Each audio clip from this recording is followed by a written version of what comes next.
Hi, everyone. Welcome to the next installment of UOA On Demand, our online series where orthopedic surgeons at University Orthopaedic Associates discuss various topics in their subspecialty fields.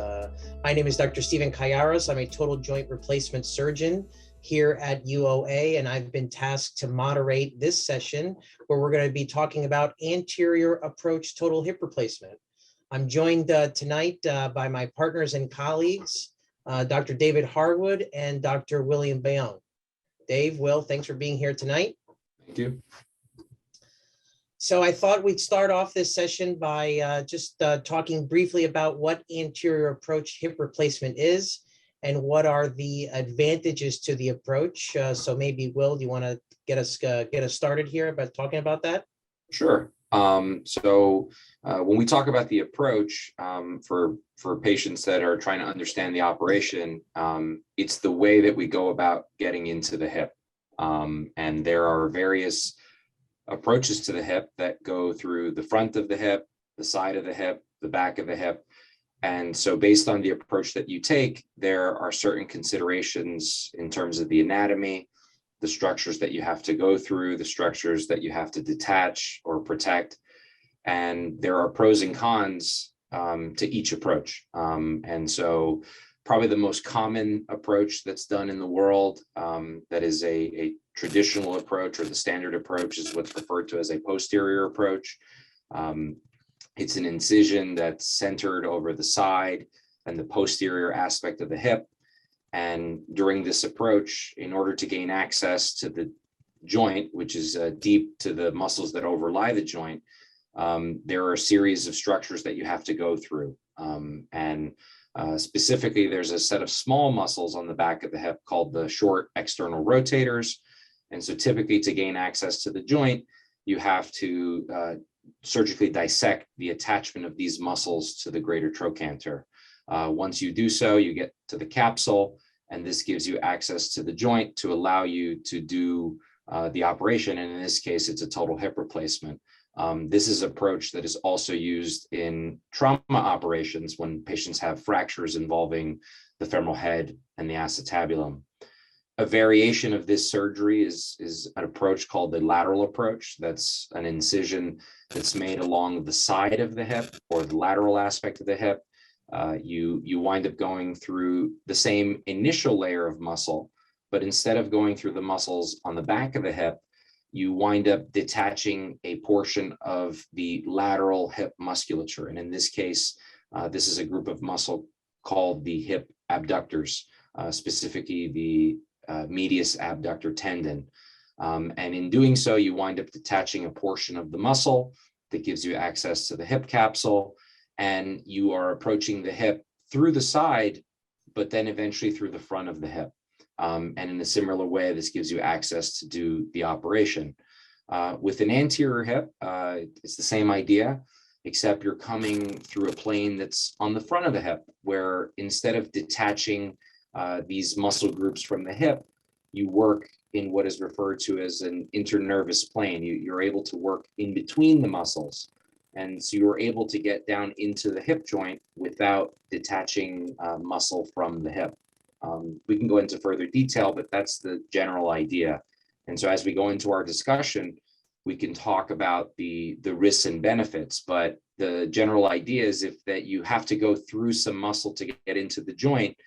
On your way out, you have to repair those muscles back to where you detach them from. And that is what often translates to some of the effects that the patient can have in terms of their recovery. It can affect pain, it can affect muscle function, it can affect the stability of the hip. The idea of this talk is, we are discussing some of the risks and benefits of anterior hip surgery. And what we will highlight in the discussion is that by not going through these major muscle groups, it often can lend to a different recovery than you see with traditional hip surgery. Great, that's a good introduction. A lot of patients that come and see me for a consultation, a lot of the common questions that come up are, well, what are the advantages to the anterior approach, and why is it better? it's certainly become more prevalent over the last 5 to 10 years, and that's probably a multiple of reasons. I think a little bit has been market driven. I think some of it has been a lot of research coming out showing the benefits. So maybe Dave, can you maybe talk to us about the advantages of the anterior approach, and why, for the patient perspective, what are the proposed benefits? Yeah, sure. I echo Will's, nice little introduction.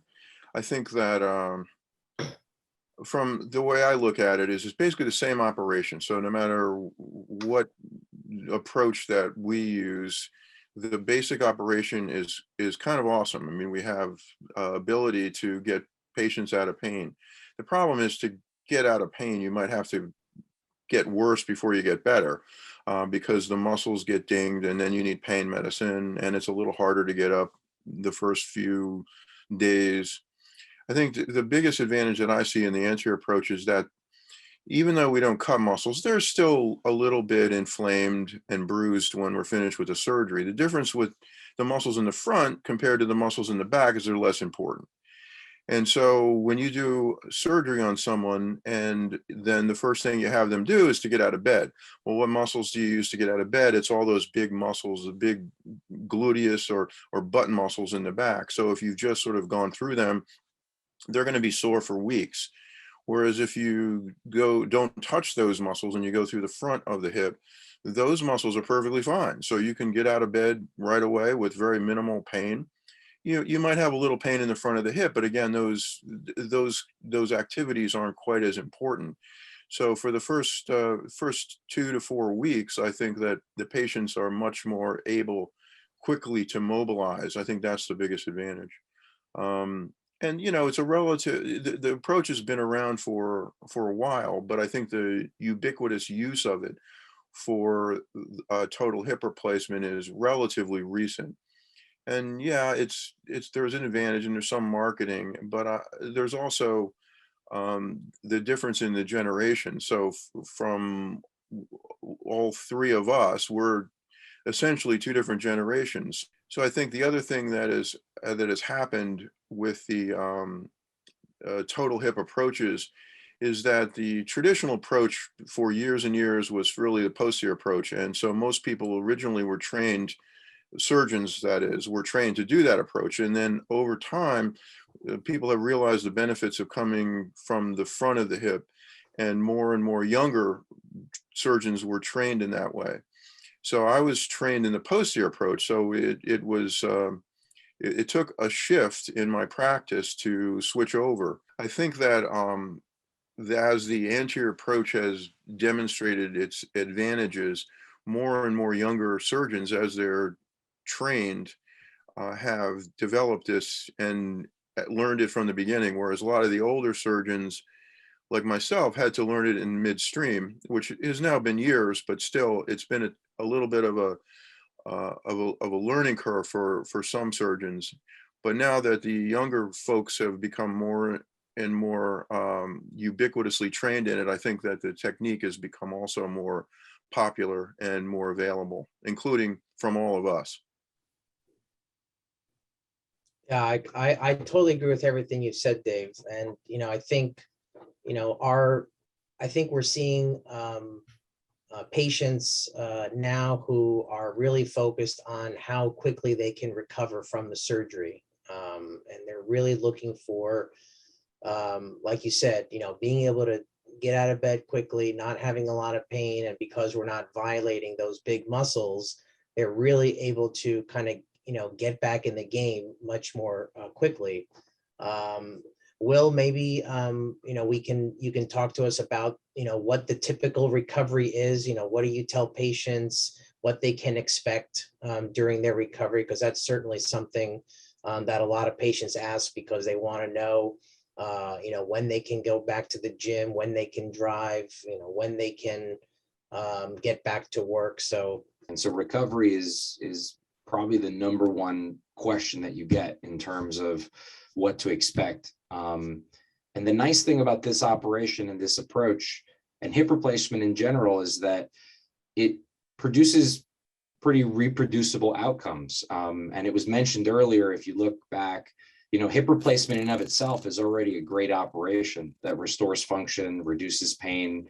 There have been publications about it that talk about it as like the operation of the century from the last century. And so what I explain to people is that you take what is already a great operation and doing it in a way that's less invasive, that doesn't damage the muscle, allows people to recover faster.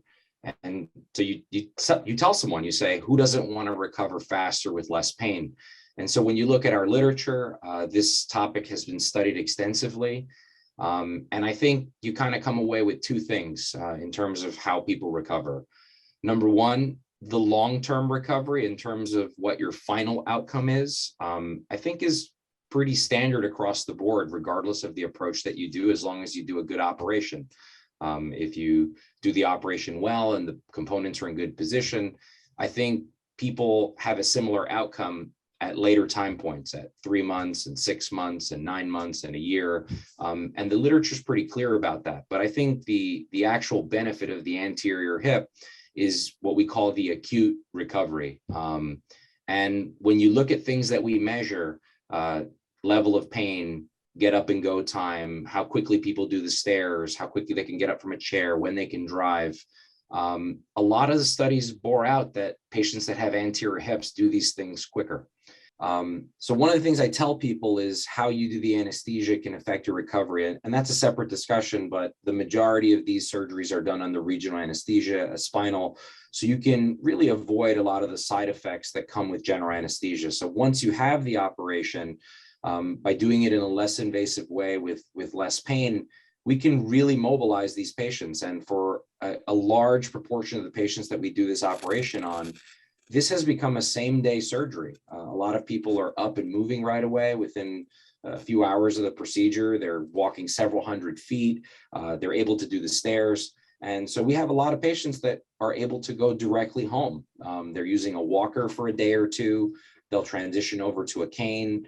And a lot of patients that I see at 2 weeks post-op walk in completely unassisted. And when you look at these patients in terms of their range of motion, their function, their ability to get into a chair and onto the exam room table, many of them are able to do an unassisted full straight leg raise with 4 out of 5 or 5 out of 5 strength at just 2 weeks.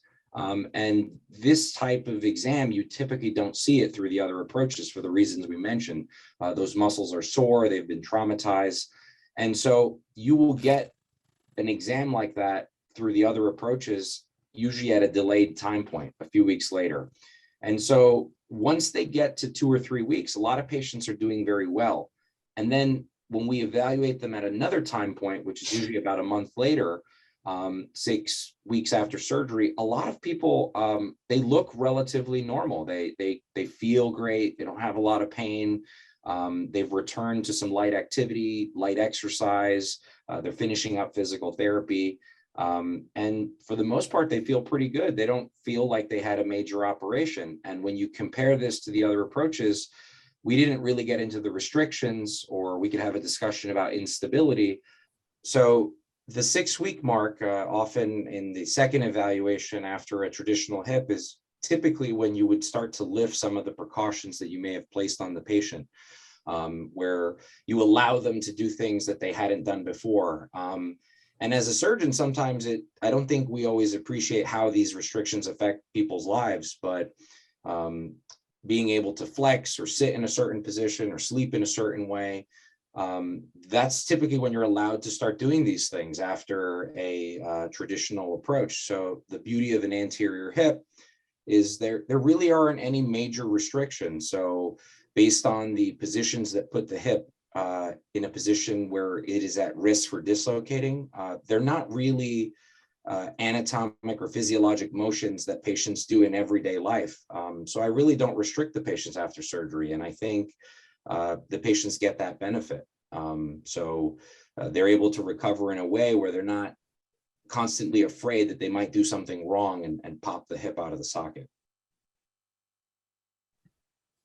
Yeah, I agree. It is really amazing to see how quickly these patients do recover. And, I couldn't agree with you more. I mean, when they come to that, kind of 6-week visit, a lot of them, it doesn't even look like they had an operation. I mean, they're walking normally. They have no pain. They're pretty much getting back to, their activities. I do tell the therapist to, just to kind of give them some guidance as to, to keep patients out of trouble for dislocation. I tell them like no lunging or no hyperextension, but like you said, most patients are not really going to do that in the early postoperative phase. One of the things that, one of the questions that comes up in the office from patients is, whether they're a candidate for anterior approach, can it be done? Dave, maybe you can, talk about, a typical candidate for the approach. Is there anyone that would not be a candidate that you wouldn't do an anterior approach? Yeah, I mean, I think the overwhelming majority of patients these days are candidates for it. There are, the outliers, and for a couple of reasons, I might convince them that it would be safer to do a more traditional approach. And there's a variety of reasons. They've had previous surgery through that posterior interval, and the scar tissue is there, or there's hardware that we have to remove, and it's more appropriate to do it from the posterior approach. There's some significantly obese patients that when the belly is fairly large, and maybe the skin in the area of the hip where we want it to go through isn't quite as healthy as I would like. And then the severe osteoporotic patients, where you're less likely to have an injury to the femur when you have a more direct shot, such as a posterior approach. But also some of those patients, you don't use cement anymore, but some of those osteoporotic patients may benefit from having a cemented stem as opposed to an uncemented stem. So those are, generally people that I might steer towards a more traditional approach, but I think the vast majority do not fall in those categories. Yeah, I agree. I think, the overwhelming majority of patients that I see are going to get an anterior hip. I think one of the big no-nos for me is if they have a rod in their femur, or an intramedullary nail, like for hip fracture, which is pretty common now. Hip fractures are being done that way, and I think it's just safer to do it posterior, because you don't know what's going to be the status of the abductors and the trochanter, and if that part breaks, it's just not good. And then patients end up having a worse recovery if that happens. And I've just found that it's just easier to take out the hardware posteriorly and then just do the surgery, and those patients do great. What about you, Will? Any contraindications, or anybody you wouldn't do an anterior hip on? I think I echo exactly what you guys said. I think even in the very large patients, I think you're able to do this operation, but the concern becomes what we call the soft tissue or the incision consideration. And so what I've been able to do, even in the morbidly obese patients, they also get the benefit of the anterior hip, because even a posterior hip in that patient, going through several inches of fat and then the muscle to do the surgery, it's not an easy approach, so that they're getting a huge incision on the back of the hip. You're able to do the same operation and give all the benefits that we're talking about for an anterior hip. You just have to make sure they don't have a wound complication. And so the way we can avoid that is there are some modifications to this approach where you can make a slightly different incision. You can make it oblique. You can use something that commonly is referred to as sort of a bikini style incision that kind of goes in line with the inguinal crease. And in that situation, I've been able to tackle some of these bigger patients, and they almost get the same result that you would get with a patient that maybe is not as large. The other concern that I sometimes have about anterior hips is sometimes hip dysplasia, specifically if it involves the femur. And there are some situations where the traditional stem that we would use for a hip replacement, the anatomy is altered. And if you get in there and you're looking at the femur and it has some very abnormal anaversion, I think it increases your risk of a potential femoral fracture or complication. And so I think that's a good point. One of the things that comes up, patients will often ask, well, is it true that there's more complications with anterior hips than posterior hips? So how do you answer that, Steve, like when they ask you that? Yeah, I mean, it's a very, very good question. And I think the literature is pretty clear that, in experienced hands, the complication risk is kind of the same, regardless, whether it's anterior or posterior. I think that there are some unique risks to the anterior approach. I tell all my patients that the skin on their thigh is going to feel numb after the surgery. And, most that usually recovers, after like 2 or 3 months. And then even when they come to their 1-year visit, you'll have some patients that'll say, oh, my hip feels awesome, but like the skin on the thigh feels a little numb. Like it doesn't bother them. It's not a functional limitation, but they're just kind of aware of it. And I think it's hard to avoid that completely just because of where the incision is and how close it is to the lateral femoral-cutaneous nerve. And so if it gets a little stretched, they'll have that numbness, but eventually it will recover. In terms of, that's a good segue from what you said, Will, in terms of, potential complications. The outcomes for hip replacement are excellent regardless of the approach. And I think when you look at anterior approach, the advantages, in the first, 6 weeks are, there have been very good studies to show that they're superior in terms of, pain level, the time that it takes for patients to recover from, or excuse me, to get rid of an assisted device or navigate stairs normally. Dave, what do you tell patients in terms of, outcomes of anterior approach, and, does it compare as well to the other approaches? And what about, complications? Yeah, I echo your admonishment about the numbness, because that is something that's different. Other than that, I think just the patients that we might steer away from the anterior approach, which we just discussed. But again, those are very a very small percentage of patients. So most people are candidates for it. And the complication rates for surgery in general have some similarities. I mean, people ask, well, what could be the complications? And there's always things that could go wrong with any surgery, or at least that are untoward, outcomes like infection or medical problems. Though, quite frankly, those are the most common things. So because these operations are fairly significant, despite the quick recovery, we always have patients connect with their medical team before the surgery, just so everybody is on the same page. And if there's any issues that are more medically oriented, those folks are already prepared to assist if they have to, or ahead of time to do additional testing if they need. So everyone is basically functioning as a team.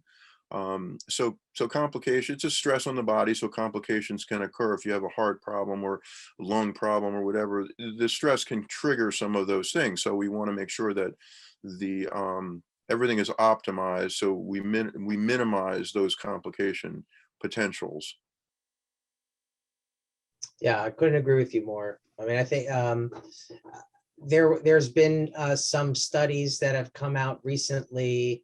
The one that comes to mind was out of Ortho Carolina. They looked at a large number of patients undergoing anterior versus posterior approach, and they compared the risk of a revision, and they found that overall between the two groups, the absolute number of revisions percentage-wise was the same.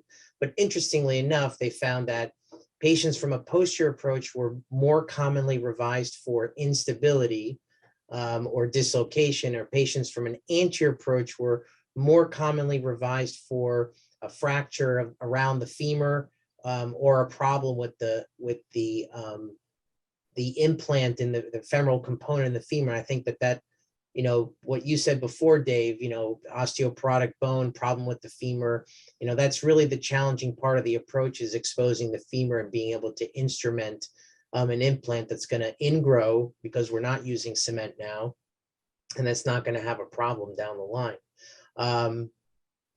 A lot of patients ask me about revision surgery and whether anterior approach can be done with revision surgery. So I'd be interested to see what you guys think of that.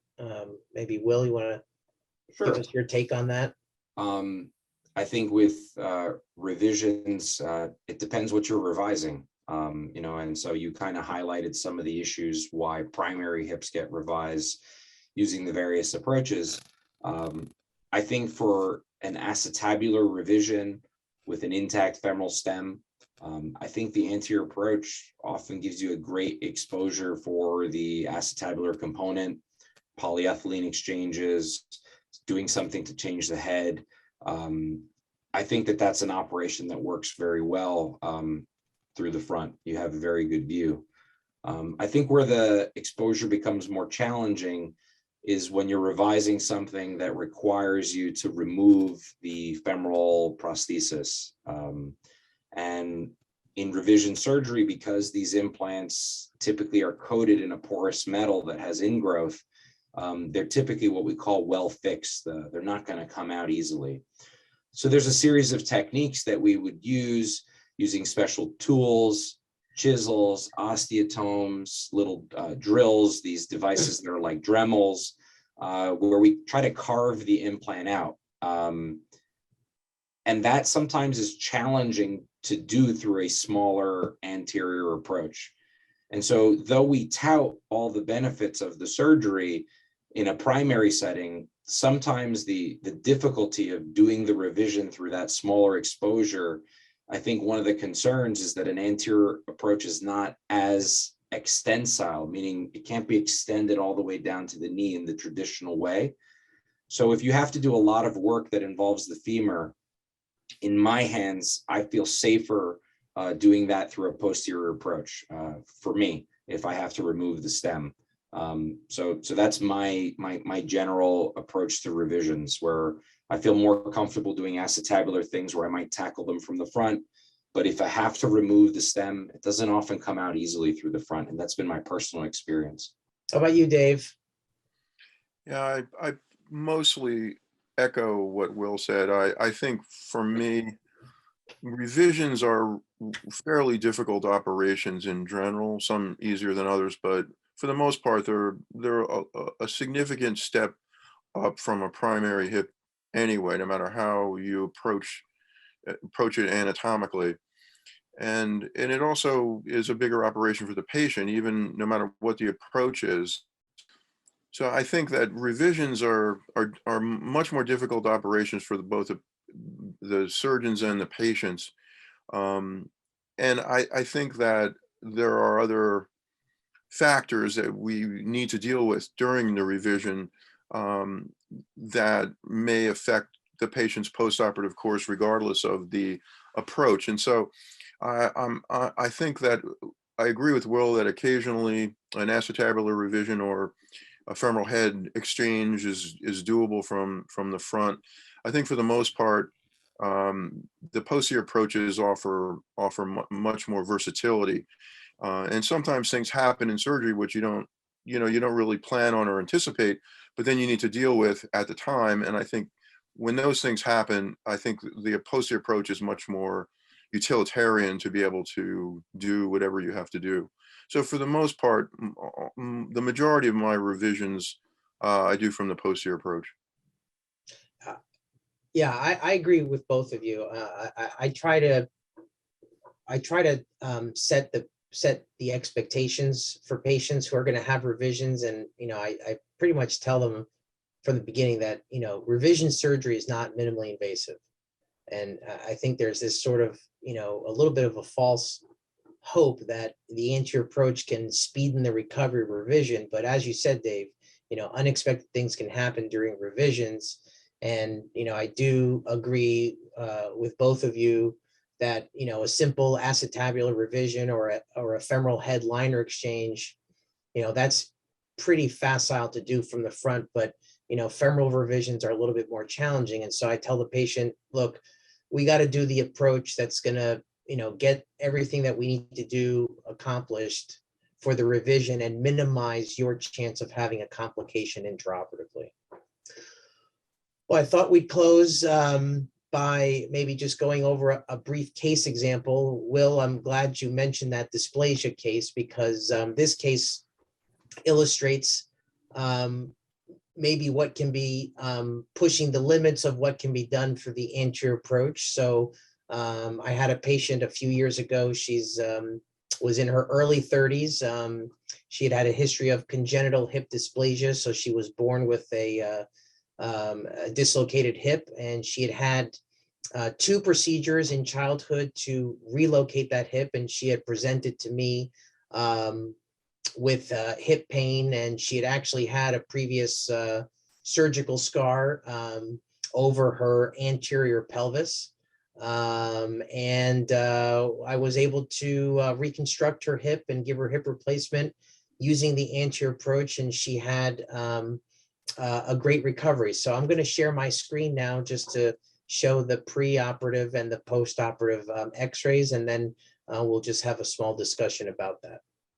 Okay, so this is her preoperative x-ray. So this is the patient looking at us. So her right hip is on the left side of the screen, and her left hip is on the your right side of the screen. And you can see there's a very big difference between, her anatomy, whereas her left hip is, pretty normal, and her right hip, she doesn't even look like she has a socket.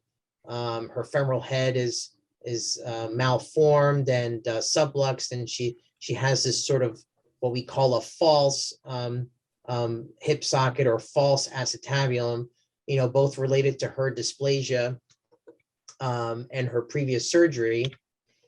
And so this is her postoperative x-ray. And so we were able to reconstruct her hip and get her new hip socket down in the low and medial where it needs to be. I used several screws here to anchor the acetabular component, given the amount of bone loss she had. And fortunately, despite her being dysplastic, I was able to kind of cheat my neck cut a little bit lower on her femur, and I was able to use a primary non-modular implant. And she did great after the surgery. I mean, she came to her 2-week visit, and she was pretty much like holding her cane. And, one of the biggest things that she was happy about was that her legs were finally the same length. And she, I think she's about 4 years out now from her surgery, and she's doing excellent. So, Dave, Will, complex cases and anterior approach. What do you guys think? Well, I think that you did an excellent job on that patient, and I'm sure she, has the benefit of it. I think it sort of pushes the envelope. It's definitely doable, and I probably would have done the same thing.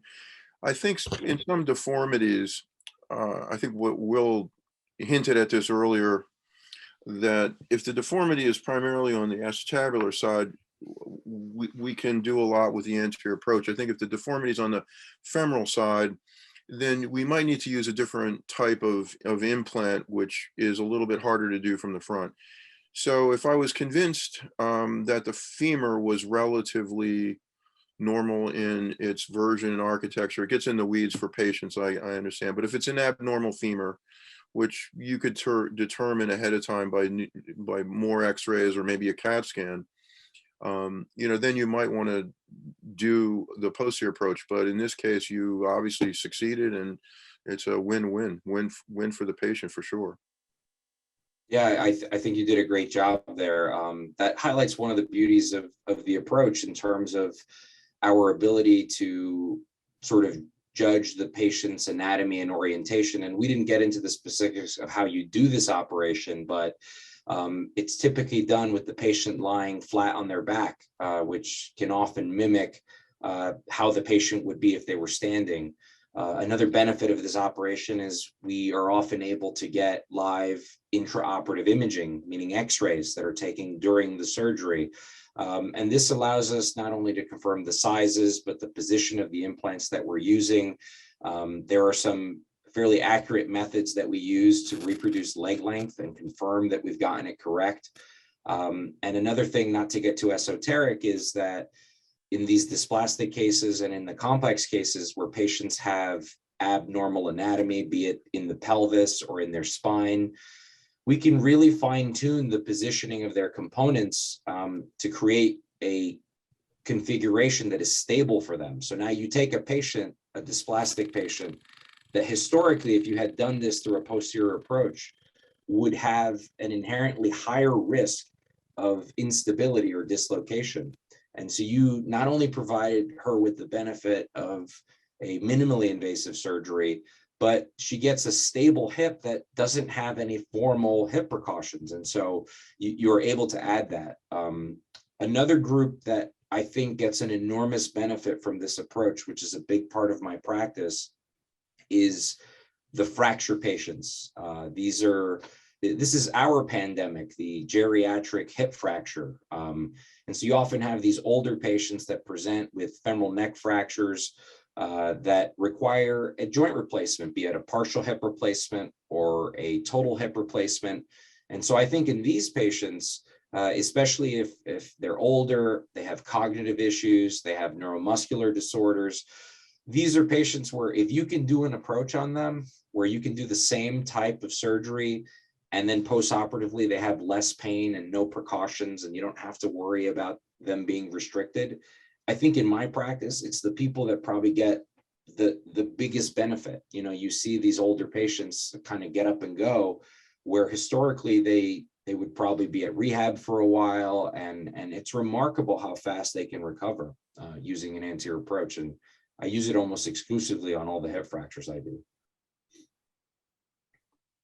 Yeah, I agree with you. I think that population, especially if there's cognitive impairment and they're very elderly, is very challenging because you're worried about them not adhering to precautions and protecting from dislocation. And so I think the anterior approach lends itself to, allowing those patients to get up and start walking so that they avoid the morbidity of being bedridden from a hip fracture and then not worrying about, a complication afterwards.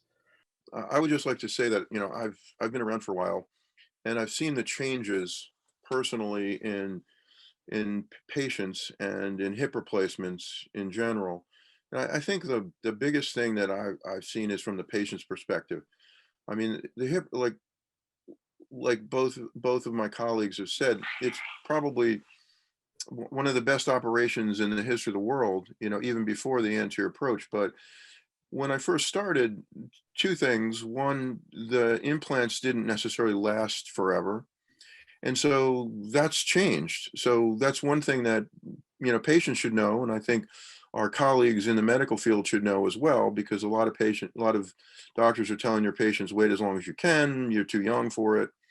So one thing is it doesn't wear out. So there's not as much of an incentive to wait. And two, the other reason people are afraid of surgery is because it hurts. It's the long recovery. And so now that we've lowered the bar for the postoperative recovery, I think both of those things are real incentives for patients to not be afraid and to move forward and get the surgery that will change their life, and not have as many inhibitions to doing that and suffer for too many years. I totally agree. Very well said, Dave. And I think that's a good place for us to end. I want to thank my colleagues, Dr. David Harwood and Dr. William Baione, again for joining us tonight for UOA On Demand. And if you or a family member or a friend are considering hip replacement surgery or would like a consultation regarding hip replacement surgery, please go to our website, www.uoanj.com, to make an appointment with one of the three of us, UOA's total joint replacement experts. Thank you.